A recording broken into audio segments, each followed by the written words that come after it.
Selamat malam, perkenalkan nama saya Giovanni Walangitan dengan NIM 230530531. Pada kesempatan kali ini saya akan membahas materi mengenai pengukuran kinerja supply chain yang merupakan bagian penting dalam manajemen operasi dan logistik. Dalam era persaingan bisnis yang semakin ketat, perusahaan dituntut untuk mampu mengelola proses distribusi barang dan jasa secara efektif.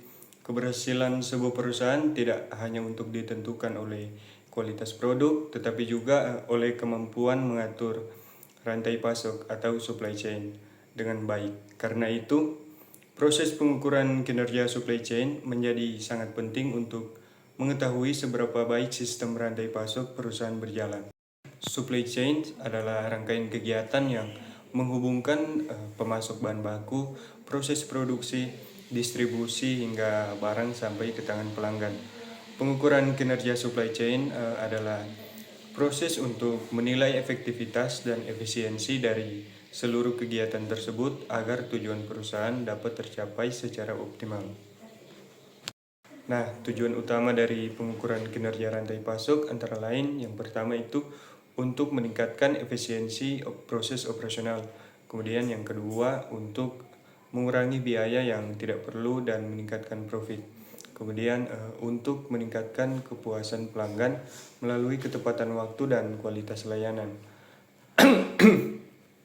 Dan yang keempat untuk menghasilkan koordinasi antar bagian supply chain berjalan selaras. Kemudian yang kelima, untuk mengetahui performa supply chain secara menyeluruh sehingga perusahaan dapat mengambil keputusan yang tepat. Nah, dengan kata lain, pengukuran ini dilakukan untuk mencapai continuous improvement. Jadi, tanpa pengukuran kinerja yang baik, perusahaan tidak dapat mengetahui masalah internal maupun eksternal yang terjadi dalam proses supply chain. Pengukuran juga menjadi alat untuk memperbaiki sistem agar lebih efisien dan responsif terhadap kebutuhan pasar. Oke, kita masuk dalam beberapa indikator kinerja dari supply chain, yaitu yang pertama ada on time delivery. Jadi bagaimana kita mengukur ketepatan waktu pengiriman produk kepada pelanggan.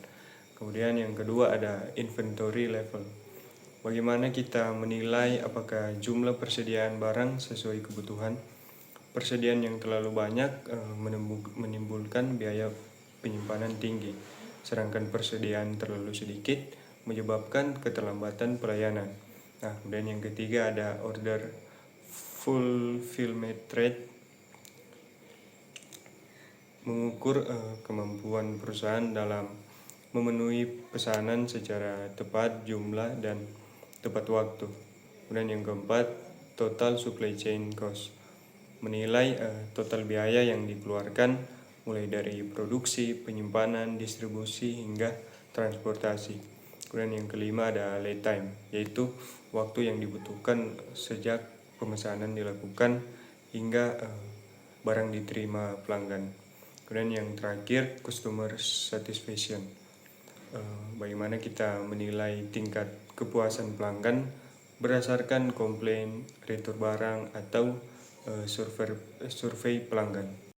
Oke, kita masuk pada tahapan proses pengukuran dari supply chain. Nah, jadi proses pengukuran kinerja dilakukan melalui beberapa tahap sistematis, yaitu yang pertama, menentukan tujuan pengukuran sesuai kebutuhan perusahaan. Kemudian yang kedua, menentukan KPI yang ingin dijadikan parameter penilaian.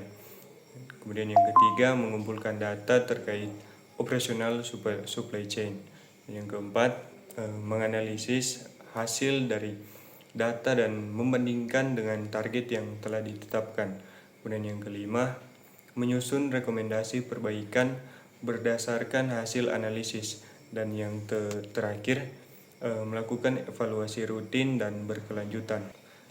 Nah, dalam praktiknya, pengukuran rantai pasok memiliki beberapa kendala atau tantangan. Di antaranya, yang pertama, data yang tidak konsisten atau tidak lengkap. Kemudian koordinasi yang sulit antara banyak unit dalam rantai distribusi. Kemudian perbedaan tujuan dan kepentingan antar bagian perusahaan. Dan kondisi pasar yang berubah-ubah sehingga target juga berubah. Nah, karena itu dibutuhkan sistem informasi yang terintegrasi dan komunikasi yang baik antara semua pihak. Nah, contohnya sebuah perusahaan mengalami banyak keluhan pelanggan karena pengiriman barang sering terlambat dan biaya logistik meningkat. Setelah melakukan pengukuran supply chain, diketahui bahwa masalah terjadi pada bagian pergudangan dan kesalahan perencanaan stok.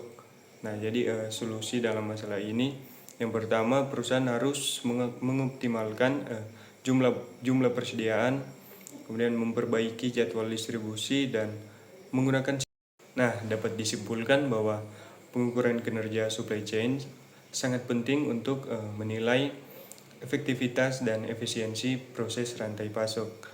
Dengan melakukan pengukuran secara tepat dan berkelanjutan, perusahaan dapat meningkatkan kinerja operasional, mengurangi biaya, memperbaiki layanan, dan memperkuat daya saing. Mungkin itu saja, demikian pemaparan mengenai pengukuran kinerja supply chain. Semoga bermanfaat. Terima kasih.